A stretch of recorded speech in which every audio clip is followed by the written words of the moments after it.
Praise the lord.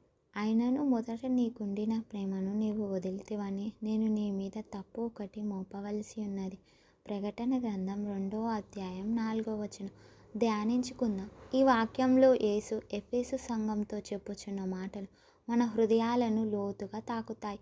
ఎఫెసు సంఘం సువార్త కోసం బహుగా శ్రమించింది, తప్పుడు బోధనలను ఖండించింది. అయితే విశ్వాసంలో నిలిచి ఉన్నప్పటికీ ప్రేమ విషయంలో విఫలమయ్యారు. మొదట ప్రేమను కోల్పోయారు. మన జీవితంలో కూడా చాలాసార్లు ఇలా జరుగుతుంది.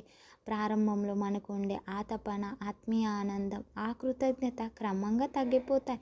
అనుదిన జీవితంలో నిమగ్నమై ఉంటూ మనం చేసే పనులు దేవుని పట్ల ఉన్న నిజమైన ప్రేమతో కాకుండా కేవలం బాధ్యతతో లేదా అలవాటుతో మారిపోతాయి. దేవుడు మన హృదయాన్ని చూస్తాడు.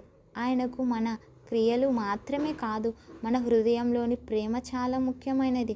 మొదట మనం ఆయనకు విధేయులైన విధంగా భక్తితో, కృతజ్ఞతతో సేవిస్తూ అహంకారము లేకుండా ఆయనతో నడవడం మన ప్రథమ కర్తవ్యం. ఈ ఉదయకాలం మనలోనికి మనం తొంగి చూసుకోవాలి. దేవుని పట్ల మొదట మనకున్న ప్రేమ, ఉత్సాహము, భక్తి తగ్గిపోయాయా అని మన హృదయాన్ని పరిశీలించాలి. ప్రార్థన, వాక్య అధ్యయనము, దేవుడితో సాంగత్యం ద్వారా మన సంబంధాన్ని పునరుద్ధరించాలి. సేవలు, మంచి క్రియలు చేసే సమయంలో ప్రేమే ప్రేరణగా ఉండాలి. మన మనసును దేవుని ముందే నమ్రపరచుకోవాలి.